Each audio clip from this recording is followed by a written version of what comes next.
सचिन जाधव। मी आज तुम्हाला छत्रपती संभाजी महाराजांच्या बद्दलचे काही 4 शब्द सांगते, ते तुम्ही शांतरित्याने ऐकून घ्यावे अशी माझी नम्र विनंती। कोंढाण्यासाठी तानाजी गेला, कोंढाण्यासाठी तानाजी गेला, गोडखिंडी समोर बाजी आला, गोडखिंडी समोर बाजी आला। महाराष्ट्र धर्म वाढवण्यासाठी स्वराज्य रक्षक संभाजी झाला, स्वराज्य रक्षक संभाजी झाला। आजकाल असे म्हणतात की जिथे हे मस्तक टेकवावा अशा नमस्काराच्या जागा फार कमी झाल्या आहेत, पण ज्यांचं नाव ऐकतात हे मस्तक नतमस्तक झाल्याशिवाय राहत नाही त्या माळसाहेब जिजाऊ। 33 कोटी देवांची कोट्यावधी मंदिर असतील, 33 कोटी देवांची कोट्यावधी मंदिर असतील, पण त्यांची पूजा फार कमी लोक करतात। पण माझ्या राजाचं असं एकच मंदिर नाही, पण माझ्या राजाची पूजा कोट्यावधी माणसं करतात। ते जाणते राजे छत्रपती शिवाजी महाराज।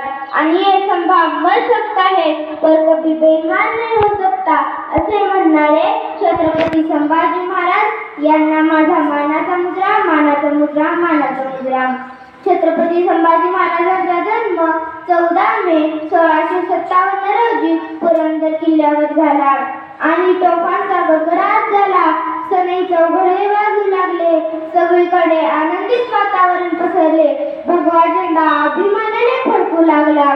सह्याद्री आकाशाच्या उंचीने दिल्लीकडे ताठ मानेने पाहू लागली। सह्याद्रीच्या कडे कपाळात फक्त एक चारोळी घुमली, माझा राजा जन्मला, माझा शंभू जन्मला, माझा शंभू राजा जन्मला। छत्रपती संभाजी महाराज हे नाव ऐकताच अंगातले रक्त सळसळल्याशिवाय राहत नाही। छत्रपती शिवाजी महाराजांच्या मृत्यूनंतर गादीवर बसले स्वराज्याचे धाकले धनी संभाजी महाराज। आणि संभाजी महाराजांना संपायला आला दिल्लीचा बादशहा औरंगजेब। संपवण्यास शिवबाचे स्वराज्य औरंगजेबाला, संपवण्यास शिवबाचे स्वराज्य औरंगजेबाला। सांग संभाजी कशी देशील टक्कर आला, सांग संभाजी कशी देशील टक्कर आला।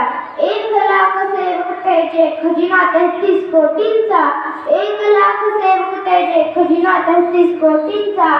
विकत घेण्यास आला कणा मराठी मातीचा, विकत घेण्यास आला कणा मराठी मातीचा। 3000 हत्ती, 5000 उंट, 400 तोफा, 40 नातू, 22 ते सरदार, अमीर मनाचा मेळावा भरदार। पाहुणी हा भव्य देह दडपून जाई छाती, भल्या भल्यांनी औरंग्याशी पत्कारली शरणागती। कोठे हा वनवा, कोठे शिवाचा दिवा, एक झुलके तरी जाई येती मोगली हवा। 6 महिन्यांमध्ये जिंकून घेई बाळ शंभूची गादी, बरबाद होतील जे लागतील मुघलांच्या नादी। 6 महिन्यांमध्ये जिंकून घेई स्वराज्य, संभाजीला मारून टाकायचे, दक्षिण दिग्विजय जिंकायचा, महाराष्ट्र जिंकायचे आणि दिल्लीला परत जायचे असे औरंगजेबने ठरवले। आणि पहिला किल्ला जिंकायचा ठरवला रामशेर।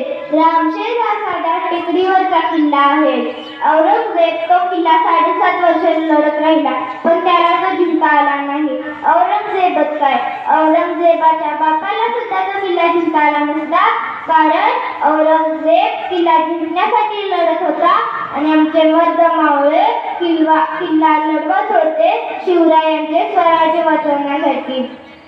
मृत्यूलाही मात द्यायचा नव्हता त्याचा कावा, मृत्यूलाही मात द्यायचा नव्हता त्याचा कावा। असा निडळ्या छातीचा एकमेव छावा, असा निडळ्या छातीचा एकमेव छावा। अशा महान राजाचा मृत्यू 11 मार्च 1689 रोजी तुळापूर येथे झाला। जाता जाता शेवटी मी एवढेच म्हणेन की पाहुणी तुमचे शौर्य मृत्यूही नतमस्तक झाला, पाहुणी तुमचे शौर्य मृत्यूही नतमस्तक झाला। स्वराज्याच्या मातीसाठी माझा शंभू अमर झाला, स्वराज्याच्या मातीसाठी माझा शंभू अमर झाला। एवढे बोलून मी माझे भाषण संपवते। जय हिंद, जय महाराष्ट्र।